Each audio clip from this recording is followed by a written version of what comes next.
I'm joined by University of Central Oklahoma center Layne Grantham. Layne, thank you for taking time this afternoon to come on and talk to me. Could you start by telling the viewers and listeners out there a little bit about yourself?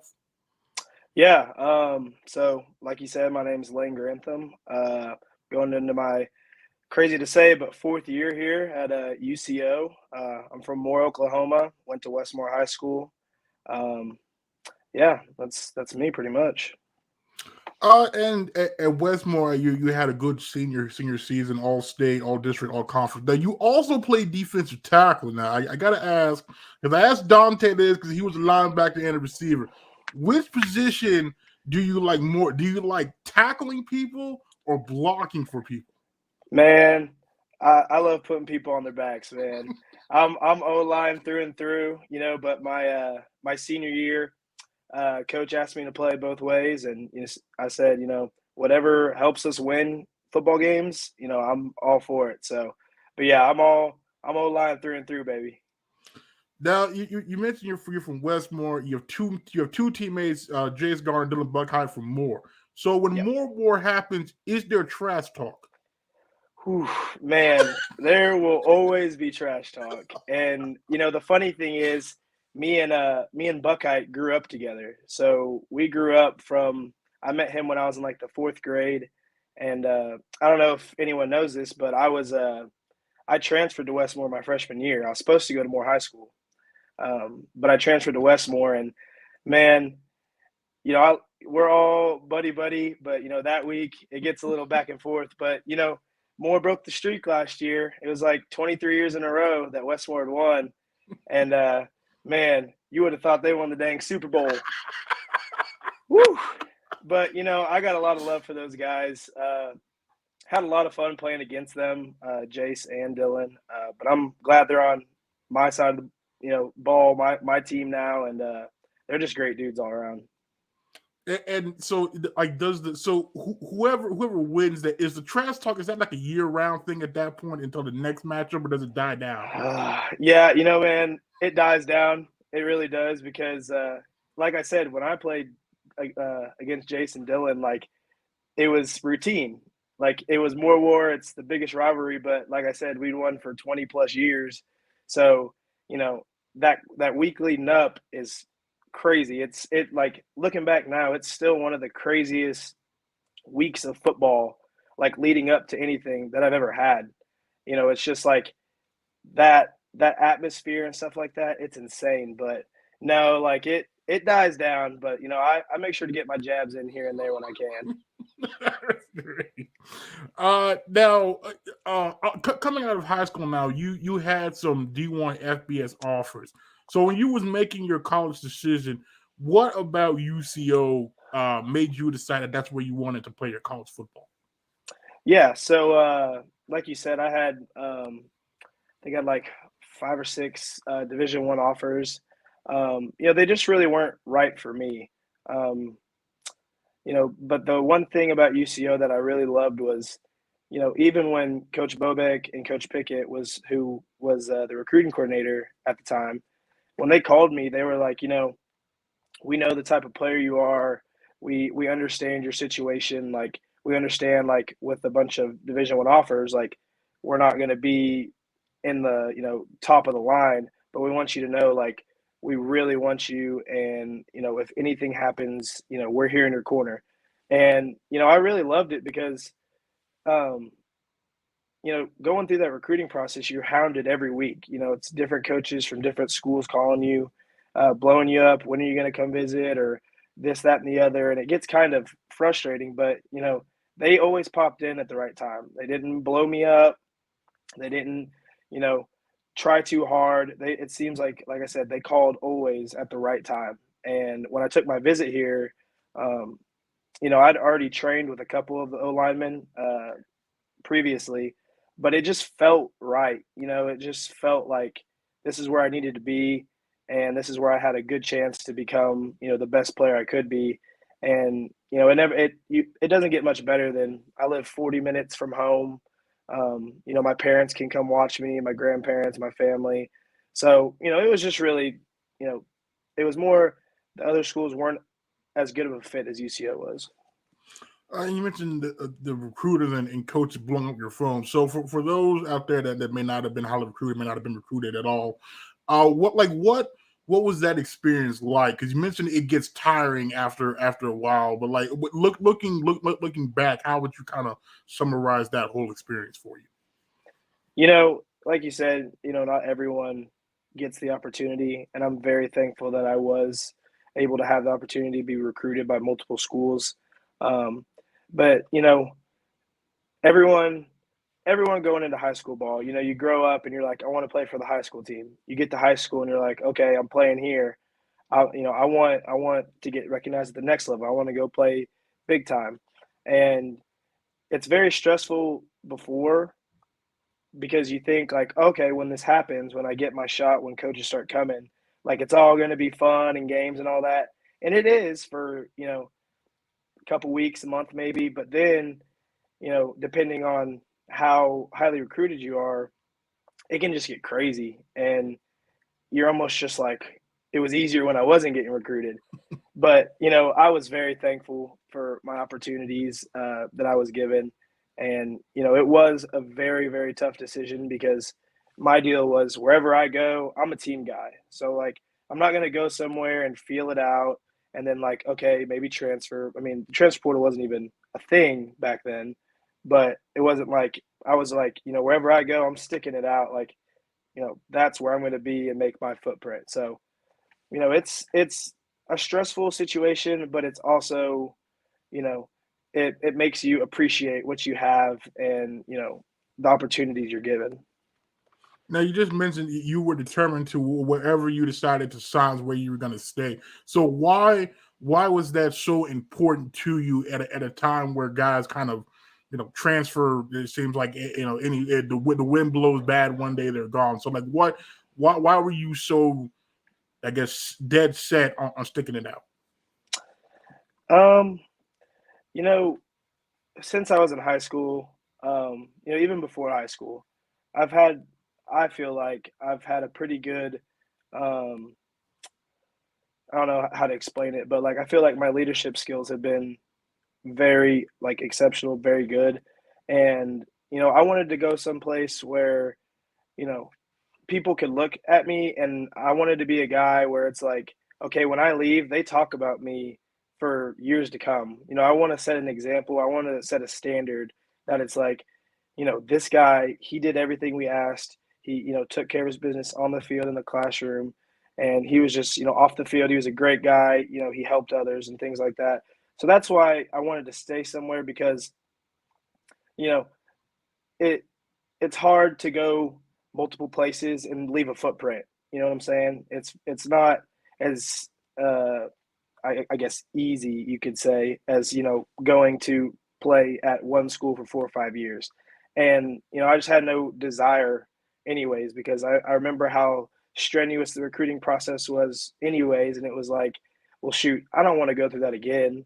Like that just didn't seem like me, and it wasn't me because I was thinking about going JUCO um, before UCO, and my high school head coach, he told me, if you go JUCO, the hardest thing that you're going to deal with is that in JUCO everyone's trying to get theirs, everyone's trying to move on to the next level, and it's not as team oriented, and that's where for me that's the biggest thing for me.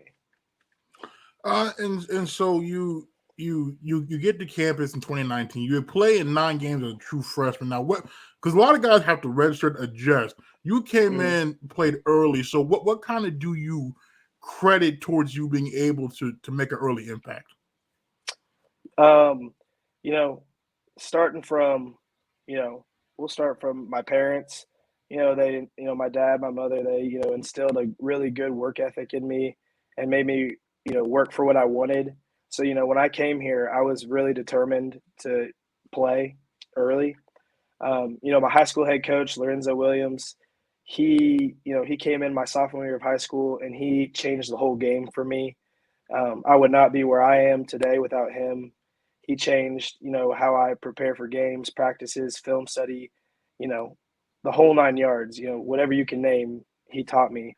And then also, one of my mentors, J.R. Conrad, he runs a offensive line training group, I guess you call it. And it's basically, kids from around Oklahoma. He does it for free, and he's trained some of the biggest names to come out of Oklahoma. He's trained Creed Humphrey. He's trained Owen Condon, Hunter Anthony, Daxton Byers, who's at North Texas. Like, if anybody who is somebody, he's had a, hand on them, guiding them through it. So I really credit those people. And then that senior group, I came in here and I picked up the playbook really fast. And guys like Tyler Stillwell, Jacob Blair, Nick George, they really helped me along. And, I asked a lot of questions, but that was because I cared and I wanted to be able to help the team in any way I could. So that's kind of what I credit to being able to get on the field so quickly. And you mentioned your high school coach, Coach Lorenzo Williams, helped you out in a lot of areas. Like in what regard would you say was probably the most important thing that he taught you? He told me that when he got here, he told me that I had the opportunity to do something really special and to not only help the team do something that we'd never done before, but be able to go play past this. So I'll never forget it. Sophomore year was my first year of varsity, and we played Moore, Southmore, and then I think we went up to Bixby, and that was the year Bixby was, obviously they're a powerhouse now, but back then, still a powerhouse. So we went up there, and, one of the worst games that I can remember myself playing in high school was against them. And he talked to me after, and he said, walk me through kind of your preparation for game week, right? And I was like, okay, I'll go to practice. Our coaches will show us some film on them. I'll go home, rest, recover, and that was it. I didn't watch any film on my own at home. And he told me that if I could really dive into the film and understand and look for these like nuances in the game, that it would help me tremendously. So I remember him sitting me down in his office and telling me like, okay, this is what I would look at, this, that, and the other. And from then on, like it's been in my blood, every year after that, every game after that, I approach it the same way. And it was really the film study was the big thing that he, like brought to my attention, and it's helped me so much at this level now. And he also mentioned learning under Tyler Stillwell and Jacob Blair. What would you say is probably the biggest lesson that you learned from those two guys? Shoot, they taught me a lot of lessons. I learned the hard way and the easy way. But Tyler was a really good upperclassman to look up to. So was Jacob. And the biggest thing from them was just kind of like the work ethic and the standard. As a freshman, when I got here, Coach Smelser was the strength coach at the time, and he threw me to the Wolves. I was working out with Tyler Stillwell and Nick George and Ben Ralston, who were all 4 or 5 year guys at UCO. And I'm in there like, pushing like every day is like, I don't know if I'm going to make it out of here kind of day. But, I'm so thankful for that because, those guys didn't let me slack off or go below what they knew I could do just because I was a freshman. They held me to a standard of work ethic and, pride and things like that. So, really the work ethic was the big thing was, just approaching every day, one day at a time and, focusing on the task at hand. And then during the 2019 season, now I want to take you to the Missouri Southern game. That was a game. Chandler Garrett set the school rushing record for yards by a quarterback. You were limited in the pass game. But what I found impressive was you all as a unit, despite Missouri Southern knowing it was going to be a run, they couldn't stop it. So what was working for you all in that game? Shoot, so that was actually one of the games I missed in that 2-game span. But I remember that whole week, it was a pride deal. We had talked about it as a unit, and we had been really successful running the ball. And, we had went into Moso with the mindset of we're just going to run over them. We're just going to take it one play at a time. And really just instill our will. So from, Sunday after the previous week all the way to game day, we just had that kind of chip on our shoulder, and it was awesome to see. Like I said, I wasn't on the field, but just watching the kind of attitude and the kind of, chip on the shoulder that everyone played with. It was awesome. It was one of the best performances I've seen, ever. And even though I didn't get to play in it, it was still incredible to watch from the sideline and just, being on the bench and hearing them talk and making that decision that we're not stopping. Like we're rolling. So let's just keep it going. And then the Northeastern State game, you guys scored 82 points. Now, Peyton told me that the halftime was not too pretty. now, when you go to the locker room, you're up. I think you guys were up like 49-14. Now, I had to ask, when you walked in there, were you expecting the halftime experience that you all got? No, not in the slightest. Not in the slightest. And when we got in there, but that's the thing, Coach Bobek always said that, no matter how good you think it's going, it's not going that good. But on the flip side, no matter how bad you think it's going, it's not that bad.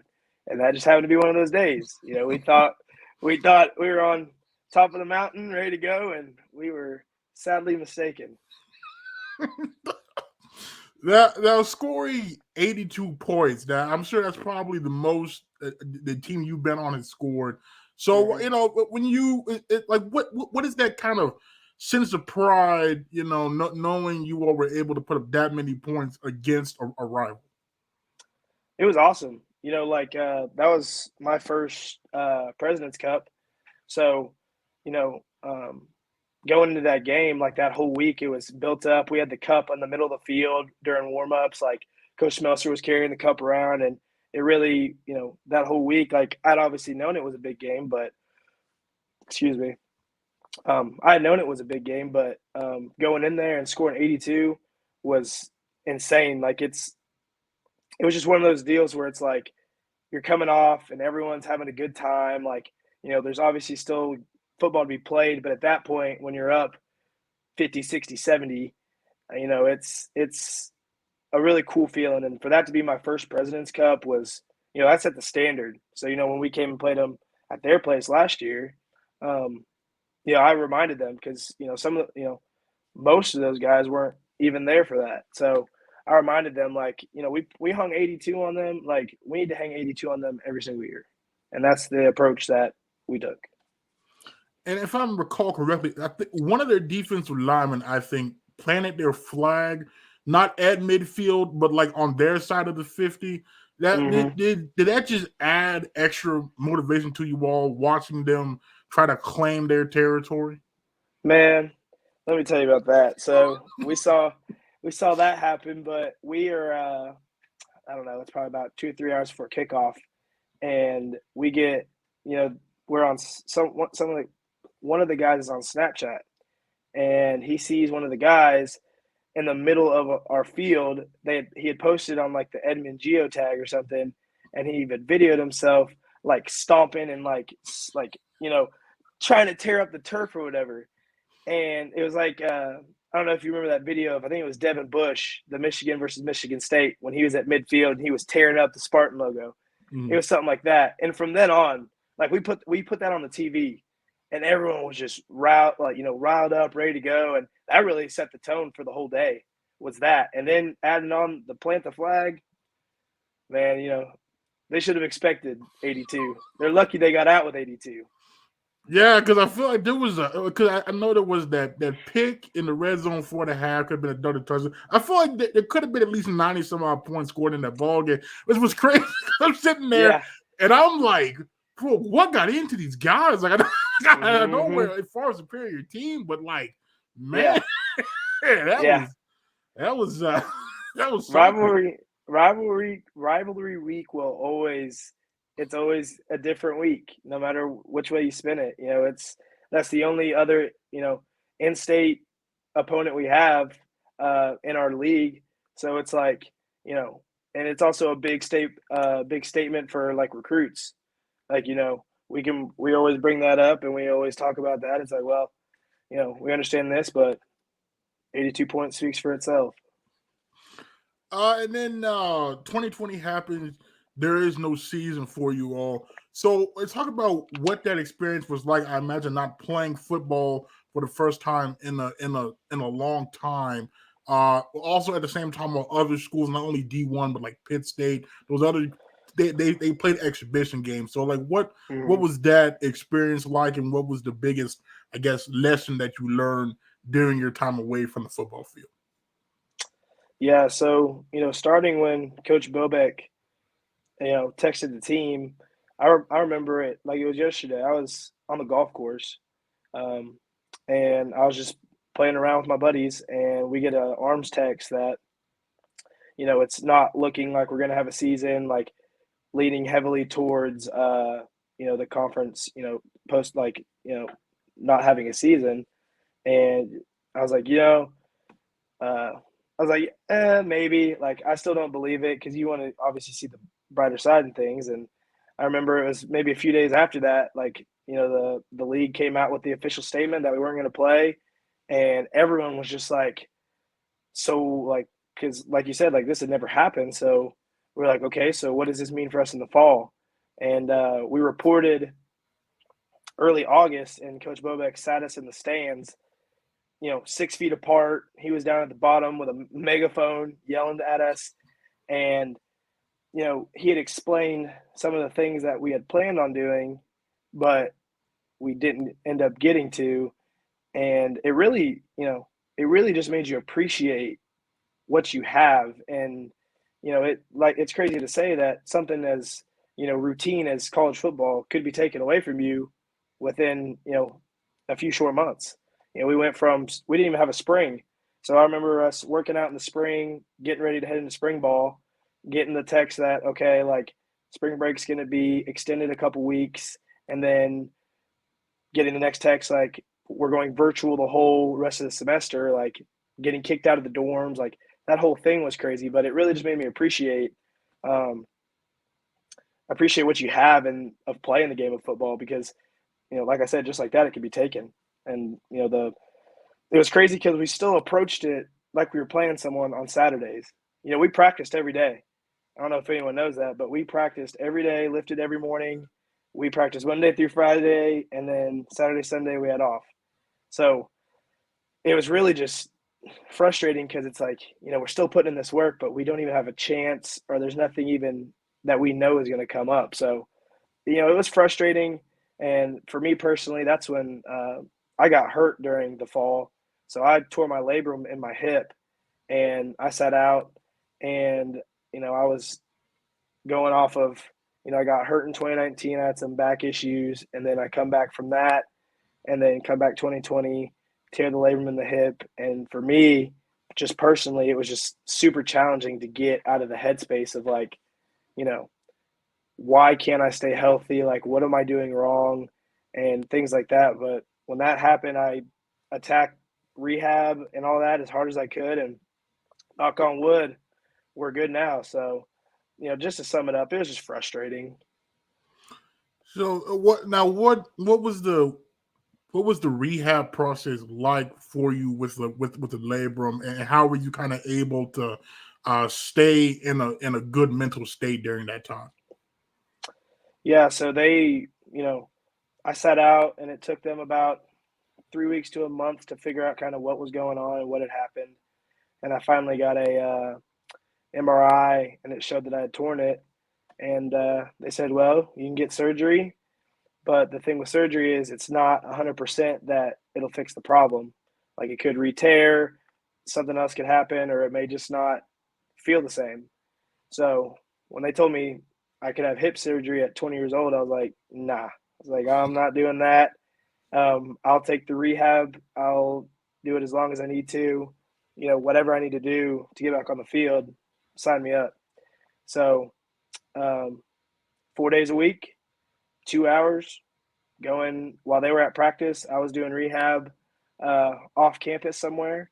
And then when we went home for break, I transferred to a spot in Norman. We had that COVID break was like 2 months or something. I remember that. So I remember same thing, 4 days a week, about 2 hours, just, strengthening everything around so that way I could actually work with the hip. And, you know, thankfully and luckily, when I came back out of that, it's been a routine for me now. Like, there's so much stuff that I have to do prior to like lifting, running, playing a game, of like preparing just my body that was never doing, and which is what I think led to that. So, it was tough in the beginning with the mental state, because like I'd said, it was like, dang, like I hurt my back in the winter, and I get past that, I come back, this thing with the hip, and it was frustrating. But luckily, I had a good support group around me. Guys on the team, my family back home. Like, I had a really good support system to lean on. So it started out a little rough, but I just got to the point where it was like I made up my mind that like this isn't going to be something that defines me, or makes me sit out, or I'm not going to make any excuses. I'm just going to attack it every day and trust what the trainers and the physical therapists are telling me to do, and do anything possible to get back on the field. And when you first got back, because I know that first contact, that first hit, I know sometimes for guys coming off injury is kind of nerve wracking. So for you, what was it like when you finally got back out there in pads and made hit people and stuff? Oh man, it was like you said. You go out there because no matter how much rehab you've done, and you may have been cleared for months, because that's how I was at the time. I came back, I was cleared to, participate in lifts and runs and things like that. And I felt good during all that. But like you said, when you strap it up, it's different. And, you know, I remember that first day, of, actual contact, you're a little bit hesitant, you're kind of babying it. But I was, thinking, okay, well, I didn't spend all this time just to come out here and lollygag, or like, not go 100%. I was like, so we're going to do what we can. And if it hurts, I've got like we said, we got a good athletic training program here. Coaches understand. So, I just went after it, and, I felt great. I felt almost better than before, because like I said, it had gotten me into a point of preparing before practices, games, weightlifting, running. I had to do stretch. I had to get limber before I go out there and compete at the level I wanted to. So it was awesome.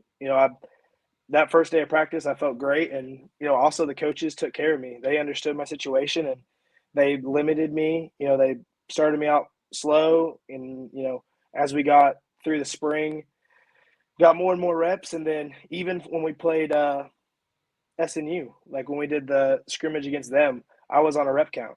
And, no matter how much I wanted to keep playing, I understood that it was for the, my better need. So that was how that all went down. And, I'm happy. I'm almost happy it happened. It changed my whole approach to, you know, preparing better for whatever I got to do. And you mentioned the Southern Nazarene scrimmage. I know talking to Peyton, he made it sound like even though it didn't technically count for anything, you all were determined to win that on account of you rarely get to play in-state opponents, so that meant something to you. So, like going into that week in that game, what was the mindset of the team?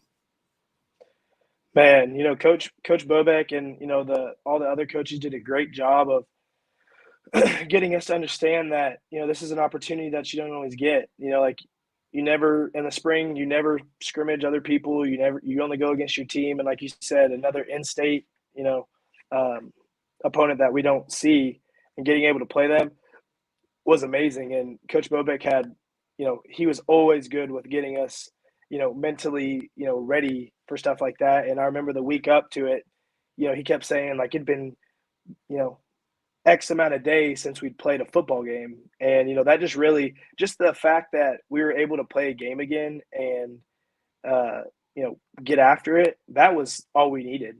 We had the hype guys, all that stuff, but it was really just the feeling of normalcy again was just so, refreshing and exciting. Like, okay, we're finally getting back into what we know. And like you said, like, we all had the approach out there. It was like, we're treating it like a game. We're treating it like if this was, any week in the fall. So, we got in there and uh, we hit the ground running, and that was kind of our first glimpse of Steph, um, and what he can do. And from right then and there, you know, even though he had you know gotten there in the winter and hadn't been fully acclimated with the playbook, that dude is a winner, and winning is in his blood. And I remember just sitting on the sideline watching him and listening to him take control of the huddle and the team, and just the way he carries himself, and I was like, I can play behind that any day of the week. And so you took that momentum into the season opener, Missouri Western. Come out, you won a tight contest. Just what was that? What was that feeling? Because it was a great environment, but like what was that feeling when you went out there, played a meaningful game, you won the game? What was that feeling like for you? Oh man, it was awesome. We had it wasn't looking great for us, leading up to it. We had like 6 or 7 meaningful players that were, that we relied on come down with COVID. And, it's hard to keep a positive deal when it's that amount of people. And, you know, when we heard about it, we were like, okay, this is what we're with. Like, we still have faith in the guys that are going to step up, and they all did. And coming out with the win after all that we'd been through the week before and all the protocol stuff we had to go through and all that stuff, it almost felt surreal. Like, that was one of the most fun games I've ever played in terms of just like, appreciating uh, just appreciating the guys around you. And it really, spoke volumes to the guys on the team. It was like, if it is to be, it's up to me. The guys that came in and filled roles that they weren't expected to fill, it was just awesome. And it was a super fun environment and just a fun way to start off the season. And then the rest of the season, from an offensive line standpoint, it seemed like from a consistency standpoint, it wasn't there. Like I look at the Missouri Western game, I look at the Fort Hays. I also look at the fourth quarter of that Pitt State game, most of the Missouri game, and I'm like, this is the offensive line that I've come accustomed to watching. And look at some other games, Northwest, Kearney, Washburn, and it just wasn't there. So like looking back now, like what kind of was the I don't say like was the issue, but what was the biggest thing I guess in your opinion as to maybe why it was tough for you all to kind of gain that consistency? Yeah, no, I think part of it, like you kind of touched on, was just confidence. We'd go into a week with a good game plan, and we'd go out there, and like you said, there were certain games where we really executed well, and we'd come back, and I think sometimes we thought we were where we needed to be, and we weren't. And it showed the next week, and I think also some of it was preparation. Um, I think some weeks we took some opponents for granted. Like you look against like Missouri Southern, that's a great example of one. Um, so I guess complacency is the word I would say. We weren't necessarily, not executing. It was just more like, okay, we kind of thought we were where we needed to be, and this is where, this is where we should be. And it wasn't having like a growth mindset of like, okay, we had a good week last week, but we can grow and expand on that and add on to it each week. So I would say probably complacency was the main thing I would contribute to the kind of inconsistency of our group. And the most impressive performance, at least to me, watching for 4 full quarters, it was the Fort Hays game. And Fort Hays is that's a big physical football team. So, Mhm. like, what how are you all able to have that degree of success against them? God, man, it's funny you say that because we played them at their place, and it almost felt like we felt like backs against the wall almost. Like we get there, and that was one of the rowdiest student sections I've ever seen in my entire life and played against. They all know our names. They all know where we're from. They did their research on if you got a girlfriend, if you got a sister. Oh man, it was just all of that, and it really fed us. Like we took what they were giving us, and we went out there and we just played with our hair on fire.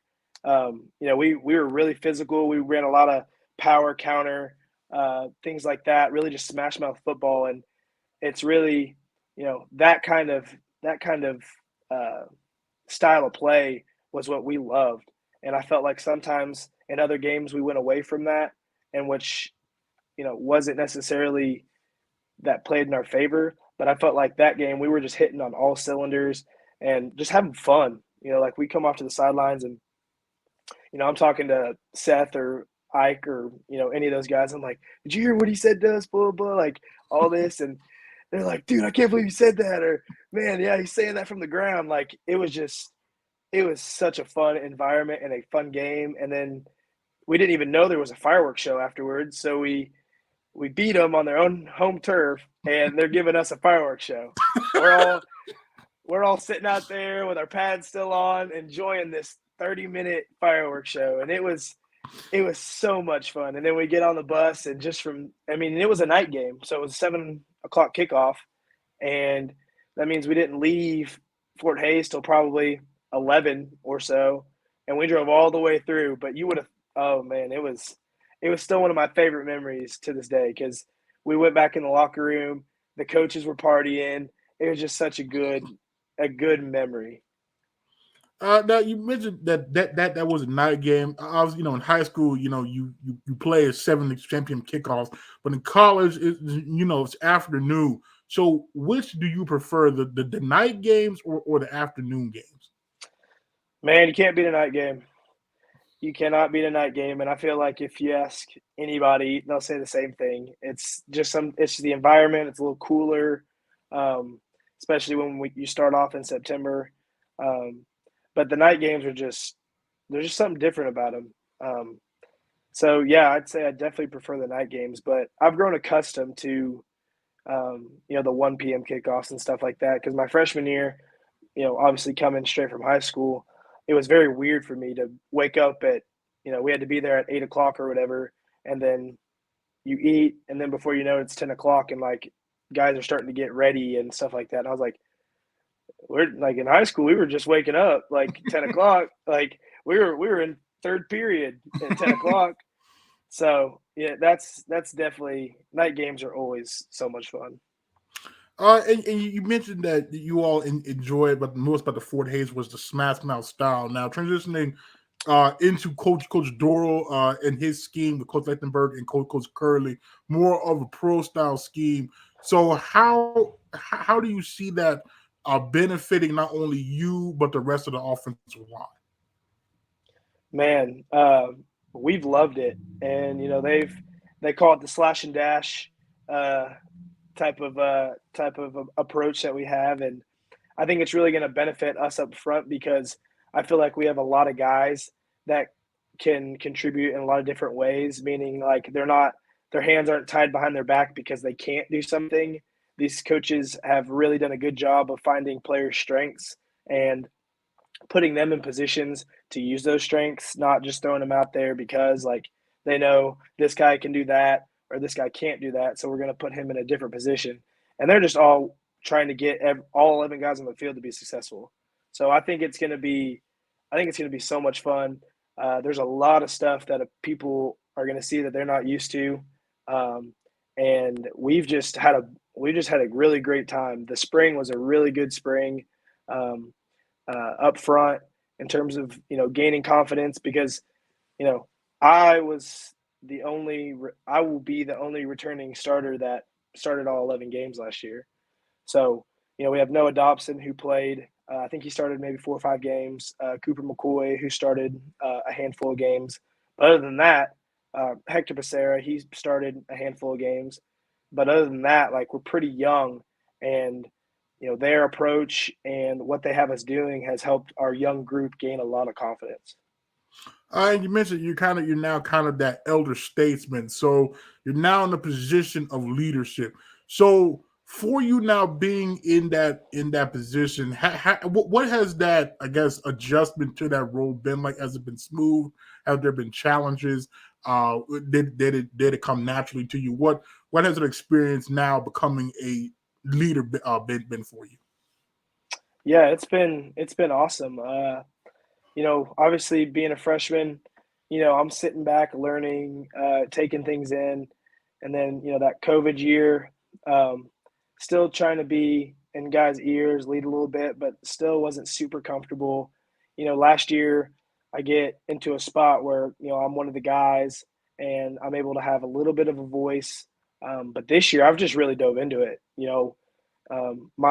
My high school head coach, Lorenzo Williams, he always used to say, "If it is to be, it's up to me," and that's really the approach I've taken from when Coach Doral got here uh, at the end of the first semester, and we started out the spring with him.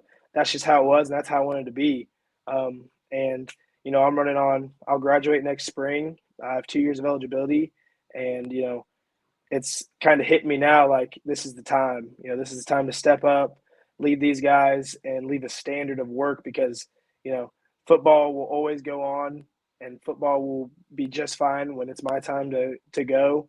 And like I said earlier, I want to leave a standard of work ethic and be like a role model in terms of like, hey man, when there's another guy in 2, 3 years here on the show, they're like, man, Layne Grantham really, showed me the way, showed me how it was to work every day and things like that. And, I've really just, like I said, dove into it, and I've loved it. I've really found my voice on the team. And I feel like we've just meshed really well with not only myself, but, all the other guys on the team who are leading. And Peyton touched on that the group of upperclassmen like him, you, Johnny Bazell, Marlo, Jason, those guys that have been in the program for a while, about how important it has been to you all to kind of keep in people's mind the memories of guys that came before. So your Tyler Yeah. Stillwells, your Noah Hammonds, your O'Shea's, your Jakaris. So like, why is that important to you all as a group to make sure that the younger guys understand who those guys were and why it's so important that they know who they are? Yeah, I think, to answer that question, I think it's really important because you mentioned all those guys and you look up one thing in common, they were all dudes on our team. They all had some sort of accolade to go for that. And, you know, they made an impression on us, and that's helped us as players, you know, get to the point where we are, like in terms of us being able to play and things like that. Like, so, leaving an impression on the guys, for us, leaving an impression now on the guys below us, we know it's only going to help, in the long run. Because, like I said, football is going to go on without me, Peyton, Jason, Marlowe, all those guys that have been there, Dylan Buckheit. This program is going to go on, but we want to be, a name that's remembered and talked about, forever. And during the spring, you've been moved to center. I believe you've been at guard. I feel like you've been at various spots on the offensive line. Now, I think what has that transition been like for you, and what kind of do you feel like you need to work on the most heading into fall camp? Yeah. So the funny thing is, I was actually recruited to be a center here. So when I signed here, that was the expectation. And, my freshman year, I played both guards. I was kind of the sixth man. Whenever something happened or I needed to go in, I could play either one. Um, uh, but now I'm kind of back in my element, I guess you could say. I felt like last year I had a good year at guard, but like I said, playing out of position my whole career, and now I'm getting back to where I was recruited for and when I played in high school.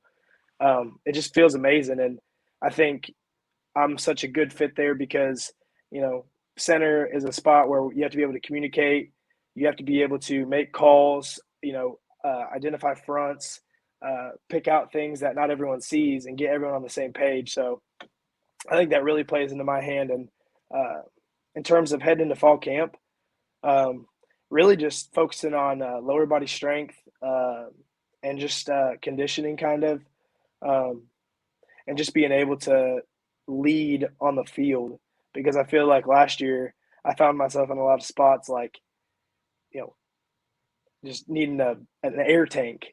And I couldn't, knowing when things were going bad and knowing that I should say something, I wasn't able to because I wasn't in the right shape that I needed to be. So I've trimmed down a little bit, and I've really just been focusing on that stuff. And I think as long as I keep up with that and, functional movement and things like that, I'm, excited for what the fall has to come. You mentioned you were center in Westmore, so you've been a guard. So what was the hardest part of that move from center to guard? Space. There's, center, you're surrounded, and it's kind of right on you and it's right now. But, playing guard, there's just a lot of space to work with. Um, and that was difficult. And it was also my biggest problem from when I got here was like, technique is like you have to learn the technique. But I was just so caught up in like, okay, like I didn't take the right step here. Like, just trying to be so technical instead of just going out and playing. Because like I said, technique is definitely what you need in a game, but at a certain point you got to just play. So I felt like, I wanted to be such a technical player that it hurt me sometimes. But yeah, just kind of the space and the speed, I guess, because um, the going against three techs who usually are, the best pass rusher uh, on the D line. So it was a lot more competition, and I got my butt beat more times than I can count, but it helped me become a better all around football player, and it helped me each week like, okay, somebody exposed me in this area. This is what I need to work on this week in practice to make sure it doesn't happen the next week. So that was kind of the biggest thing, was just the space and the kind of the speed.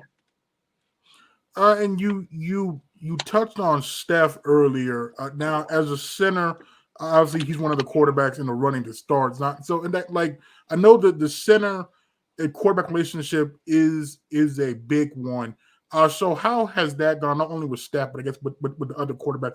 How has that gone in that relationship aspect? Oh man, it's crazy because me and him talk on the daily. I mean, obviously we're working out every day, but we talk to each other like, there's days where he's down, there's days where I'm down, and we just come through and we talk about what needs to be done. We'll talk after the lift and the run, like, hey, like we like this, we didn't like this. It's just been great, and it's been like that with all the quarterbacks. One of my roommates is JD Geneva, and we talk about it all the time.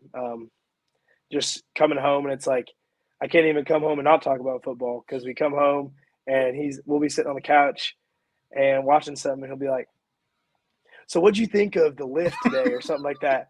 And I'm like, "Dude, like, can we just not?" But I love all those guys. JD, we got Caleb Allen, we got Cooper, one of the new freshmen, Peyton Thompson, one of the transfers. Like, I've really made it priority to not only get close with all the quarterbacks, um, but really just the whole team. I'm trying my hardest to, learn guys' names, because I feel like that was our biggest disconnect last year, was we like didn't mesh well and we weren't as cohesive as we could have been. But it's flipped, done a complete 360 since Coach Doral got here, and we're all just excited about it. And we can really tell that guys are playing for each other and doing things for each other now, kind of getting out of themselves and into the team. So, but with the quarterbacks, man, those are my boys. Now you mentioned Coach Doral. I also believe he's the offensive line coach. So, what has that experience been like learning from him? Because talking to Jalik, Coach Doral seems to be a very animated, upbeat guy. So what has that experience been like? Shoot, animated. Jalik is right. Jalik is very right. He is so efficient with our time and meetings. sometimes it got hard in the past because we'd be sitting in meetings for hour 15, and it just kind of drags on. But he's very scheduled in what he wants to talk about and for how long he's going to talk about it. So from the moment we get in there to the moment we leave, like it feels like a 5-minute meeting because he'll talk about something for 5 minutes. He'll be like, all right, Coach Tweedy, where are we at? Okay, let's move to this. And sometimes he'll just come out with complete curveballs. And he'll like one day he showed us a clip from Peacemaker. He was like, guys, I was walking on the treadmill today, and I just thought of you guys. You got to watch this. And he showed us this like 5-minute clip from Peacemaker that we were all just cracking up about. And it's just good to be able to have that time to like, goof off, I guess, or mess around, or be able to just kind of be open with each other, and then be able to flip the switch and be like, all right, it's time to work. It's time to focus. He's just been a blast to work with. And I think one of the best things he does is he recognizes that, not every player is the same. And he's been really good with noticing certain players' faults and things and giving them like, hey, maybe try this. Like this may work for you and it may not work for someone else. But he's really good with giving us, he calls it our toolbox. He gives us a lot of tools for that toolbox in terms of things to use, like in run game, pass game, anything like that. But we've all just loved it. And he's just made a real mark on like what it's like to have a culture here, and starting the new culture of him and the whole staff. And you also changed your jersey number. I believe you used to be 77. I think you're now 54. What went into you deciding to change your number? I think you were 77 in high school. I could be wrong. So, what went into you deciding to change your number? You're not going to believe me, but didn't have a choice. But it's not a permanent change. We got into the spring, and they had jerseys lined out, and I went to go grab 77. And one of our GAs, Logan Tweehouse, he's the O-line GA. He's like, whoa, what are you grabbing? And I was like, my number? He's like, no, we have you down as an XL. That's a 2X jersey. So all the jerseys guys are wearing right now are based off of size, not off of actual number. So coming into the fall, I will be wearing 77. But, for now, it was literally just a size deal. But it's funny because Alex Eichler, who played center for us last year, he was 54, and he's one of my roommates. And he saw the picture I posted like first day. He's like, man, did you miss me? I was like, what do you mean? He's like, you wearing my number, man. I was like, dude, it's nothing more than a size deal. But yeah, I will be wearing 77 in the fall. That's been my number since high school, and I'm gonna ride it out. Yeah, I saw that, and I'm just like, now this is weird because he's an upperclassman, so we should have like first dibs on getting the number back. And I'm confused now. Okay, making more sense. Yeah. I guess my final football-related question for you would be, what are your goals for this upcoming season? Oh man, personally, I would, I'm really hoping that, like I said, getting kind of back into my element and into my spot where I feel really comfortable at center. Want to be an all-conference player. I would also like to be an All-American this year. Working my tail off for that. Ever since freshman year, I want to stay healthy, all 11 games. I want to be able to play all 11 games. But I know that my personal goals won't be met until the team goals become first, and the team goals come before any of that. So we actually just talked about goals with Coach Doral yesterday, and I know offensively we want to be top 15 Division II offense in the country. We want to have a 1,000-yard rusher. We want to have 4 to 5 explosive plays on the offensive side of the ball each game. And, most importantly, we want to win a conference championship. We want to have a chance to compete in the postseason. Since I've been here, we haven't made the postseason, bowl game, playoffs, anything like that. So, that's big on my mind. And even guys like JB, Dante, Buckeye, guys that have been here, like we're trying to get back to that level. So those would be the goals, I would say, for myself and the team. Okay. Well, before I get you out of here, as you probably know by now, we do this kind of get to know you questions. Yeah, Now I know that I usually ask your favorite sports team is, and I follow you on Instagram and seeing the flag or the emblem behind you. You're an Eagles fan. Now you are in Dallas Cowboy country in Oklahoma. So yeah. how do you become an Eagles fan? Man, that's a funny story. So when I was in, I think it was sixth, seventh grade, maybe. Uh, Lane Johnson played for the Oklahoma Sooners. Loved him, loved his style of play. We have the same name. So he was my favorite player. And, he was taken very high in that draft. I think he was taken in the top three of that draft, his draft year. But he got drafted to the Eagles. And I was like, you know what? That's my team. So ever since then, I've stuck with them. I'm not an obnoxious Philly fan. I can admit when things aren't going great. But yeah, you talk about Dallas Cowboy country. Whew, golly, I got one of my good friends from high school. When I see him, he just won't let me ever live it down. Just won't ever let me live it down. And I'm like, dude, it's not that serious. Like I'm not gonna beat you up or any of that. Like, don't get me wrong, that's my team, but I'm not as crazy as those Cowboys fans. Yeah, but I feel like when they won the Super Bowl, though, I'm sure you had to get the trash talk in at that point. Oh, believe me, believe me. As soon as we won that game, I went straight to NFL shop. I bought a hoodie, T-shirt, a hat, and I wore that for a week straight at school. That's all I wore was the Eagle stuff, and you know they want to try and sell it short. Oh, this happened, that happened, like all that, and I'm like, man, when was the last time y'all won a Super Bowl? Thank you. Thank you. Every year is your year if you're a Cowboys fan. Now as an Eagles fan, is Jalen Hurts the guy? Jalen Hurts, I think he is going to find his himself this season. I think I think this is definitely the year he breaks out, and I think he has a good chance to get us back to what we are accustomed to and get us back to winning. And I think up front, we've done a good job in the office up front of getting guys around him. But man, I'd be lying if I told you the past few drafts, Howie Roseman is. I haven't been a fan, but this year he had at the ballpark, made some great additions, and I'm excited for what Jalen Hurts and that whole team's going to do. Okay. Now, you mentioned the draft. Even as a casual Cowboys fan, someone that doesn't really care about, I write about them. I don't necessarily follow them as closely as I normally do. I'm a Steelers fan. You all had a Yeah. really good draft. You Yep. acquired AJ Brown.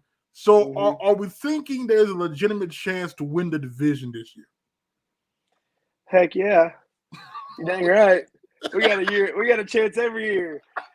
Hey, I ain't gonna lie though. I know the NFC East is pretty weak. I understand, but like I said, they're getting Jalen some weapons, and then being able to get Jordan Davis from Georgia, get AJ Brown, um, get N'Kobe Dean, who I was really high on that, and he fell that low. Um, just really excited to see what they do. We've had some good offseason additions. We got I think his name's Bradbury from the Giants. He was a corner. Really just kind of shoring up some spots around there. But um, I think we have a good chance any year to win the division if the Cowgirls want to talk about that. Okay, let's see. Well, can't argue with that logic. Okay, your favorite hobby outside of football? Oh man, favorite hobby. Uh, I love going home in the summer. Um, I'm at the lake every weekend. Uh, that's my favorite hobby for sure. Is going down there. I got a buddy who's got a lake house there. So our summer's 8 weeks. For about 6 weeks 6 weekends in the summer, that's where you find me. But when it cools down into stuff like that, I really just like hanging out with guys on the team or guys back home. Really fortunate to have a good senior class when I was in high school, and we're all really close still. And so, we see each other almost every weekend when in the off season and stuff like that. So, just spending time with people I care about and people I enjoy being around. That's my number one deal, is just being around them. Okay. See your favorite musical artist. Oof. Man, I I listen to anything and everything, and it's crazy because I literally have I think I have like 8 playlists on my phone of like each like decade. I got 60s, 70s, 80s, 90s. I got 2000s R&B. I got I got current stuff. I got the country. But man, if I had to pick favorite artist, I'm gonna go Don Tolliver. Don Tolliver, he's new on the game, but he's been catching some steam. He's one of Travis Scott's co-sign guys. He's probably the most listened to guy in my phone. Okay. You have a favorite song by him? Oh man, I'm a big fan of "You" off his new album with Travis Scott. He's on that one. Uh, uh, "Video Girl," that's a good one. Uh, "Cardigan," man, I could list off his whole discography. That you mentioned that you like music from every decade. Now, Peyton, for me, he's more of an old school guy. Yep.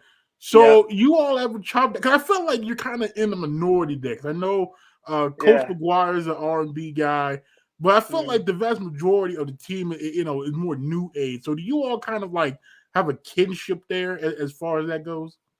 Me and P. Scott or the team or what? You and P. Scott. Oh man, I can't tell you how many times after practice we've sat down in the locker. Like he'll come to me or I'll come to him, and he'll be like, "Dude, did you hear this guy?" I'm like, "Heck yeah, dude!" Like, and we'll talk for like 30 minutes. Everyone will be gone, and we're still just standing there. Like the Kanye documentary dropped on Netflix, and I kid you not, we probably talked about that for an hour. Like me and him have such like similar kind of like views on music and views on like modern music and things like that. And he's one of my favorite guys to talk to about that stuff because we're just so similar. It doesn't have to be drill beats, it doesn't have to be crazy up tempo, like everything. Like we can literally talk about anything music related and usually agree. Okay. Now I asked this so far to everybody because your running back Jace came on. He kind of danced around the question: Are you in the old Little Wayne camp or the new Little Wayne camp? The old Lil Wayne camp or the new Lil Wayne camp? I'm in the old Lil Wayne camp, man. Man, that old Wayne.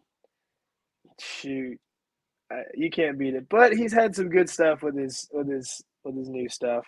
But I mean, you just can't beat like the Carter, like stuff like that. You got, oh man, don't even get me started on Lil Wayne. That's good because he tried to straddle the fence. When I asked him that at first, he was adamant it was old Little Wayne. Then he tried to come back and defend new Little Wayne, even though nobody asked him to do it. So I've been told there's gonna be a powwow at some point with everybody that's in the old Little Wayne camp and Jace to get him to see the light because apparently there's been some rift there. But okay, Yeah. let's see your favorite food. Oof. Man, I'm an offensive lineman. I'll eat whatever you put in front of me. Um, but favorite, I'll rank them for you. How about that? Okay. We got Mexican. Can't beat a solid Mexican restaurant. That's top. After that, like barbecue or burger place, like something like that. That's probably second. Third, Italian. I love pasta. I love stuff like that.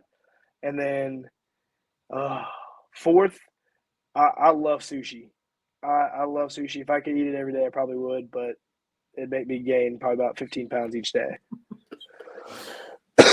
Now, are we a soft shell or hard shell guy On the tacos, on the tacos? either one, it don't matter. Load it up. Hey, put some ground beef, some cheese, some lettuce.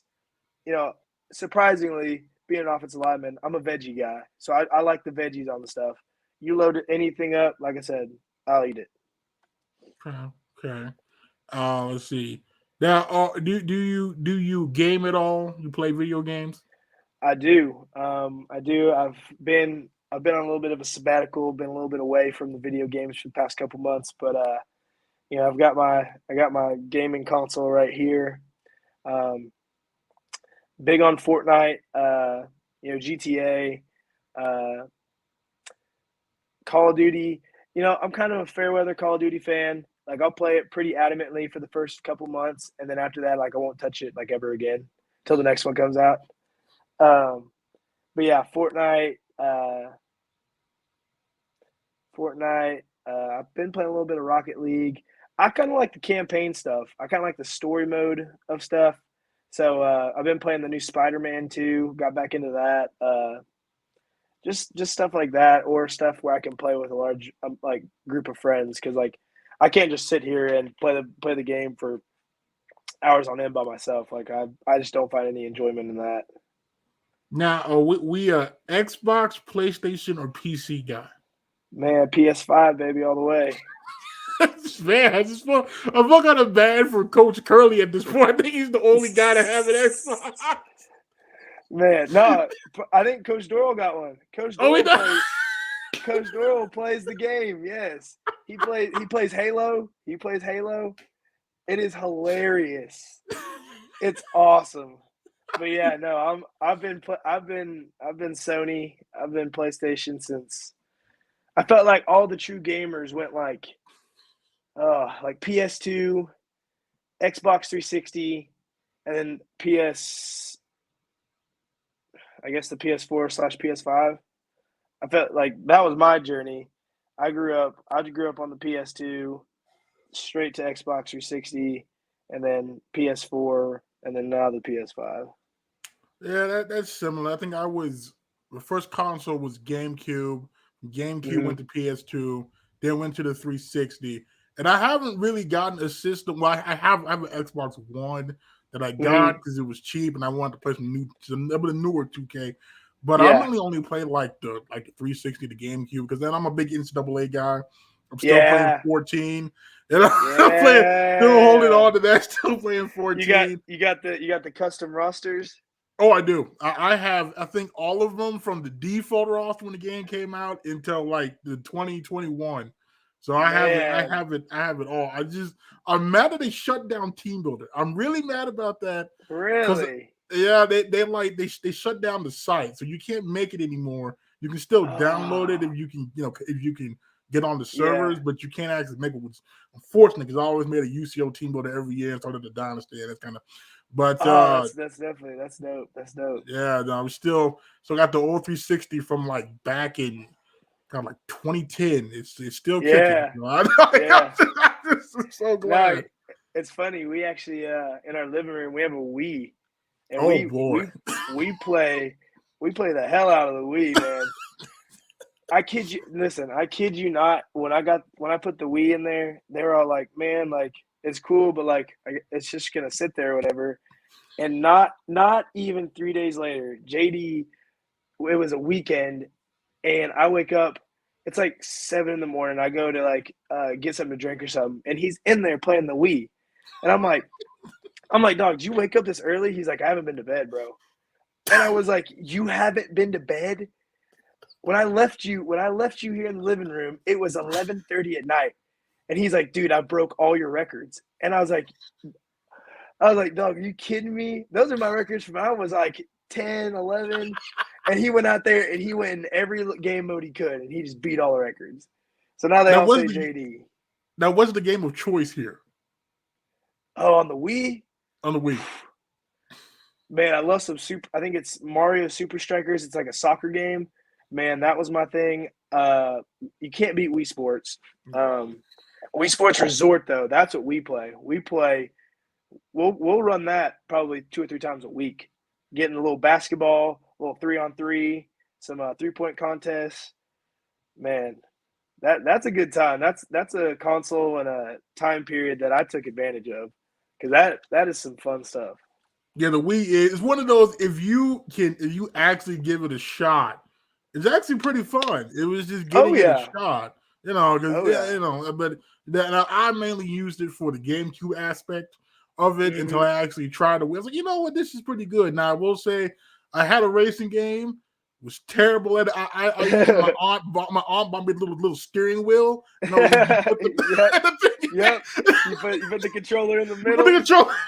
You put the controller in the middle. It was Yeah, yeah, terrible. yeah.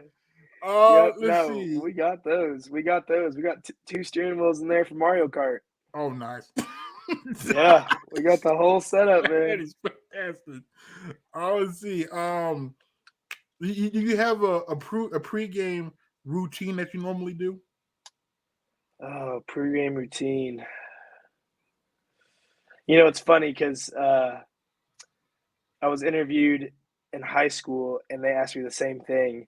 And I literally just watched the interview like a couple days ago.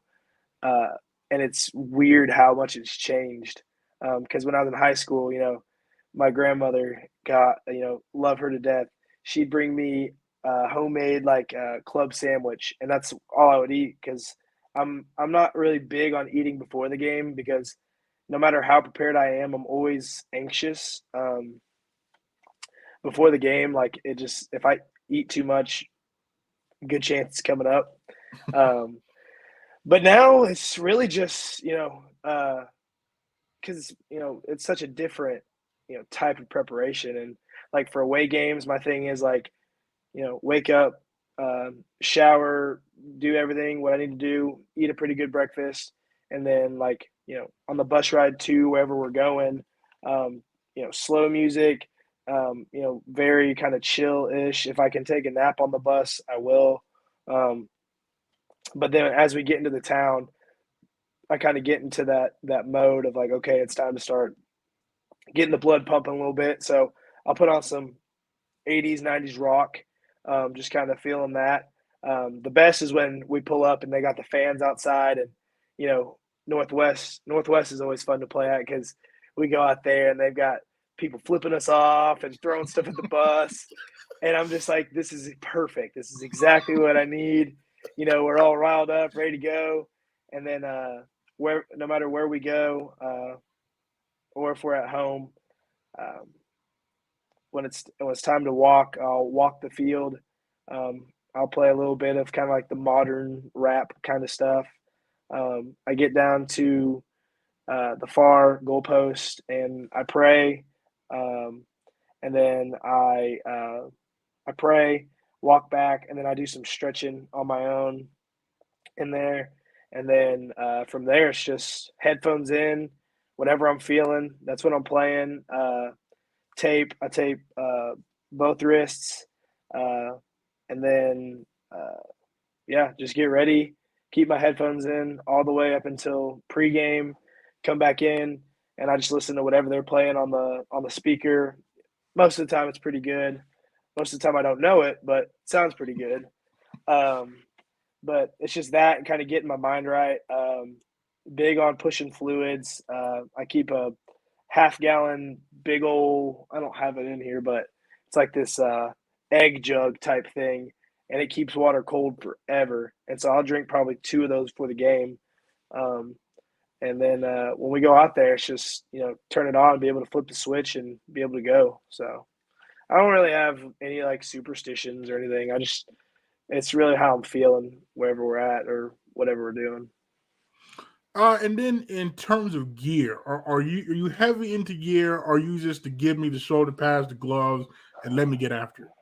Shoot, man, I don't need the wristbands and the calf sleeves and all that. It wouldn't look good on me anyways. You know what I'm saying?